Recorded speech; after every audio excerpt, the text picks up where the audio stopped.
మజ్జిగలో ఎగరబెట్టుకున్న ముక్కలన్నీ ఎక్కువ ఆయిల్లో కొంచెం డీప్ ఫ్రై చేసుకోవాలి. కలర్ చేంజ్ అవ్వాలి, ఇలా రావాలి మొత్తం. ఇంకో 2 minutes అయితే ఫ్రై అయిపోతాయండి. ఫ్రై అయిపోయినాయండి. ఇప్పుడు పీసెస్ తీసేస్తున్నాను. ఆయిల్ కొంచెం ఎక్కువైద్ది, కొంచెం తీసేస్తున్నానండి నేను.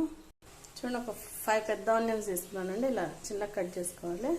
ఇది మధ్యలో ఆనియన్స్ వేస్తాం. ఇప్పుడు ఉప్పేసాను ఆనియన్ ఫ్రై అవ్వడానికి.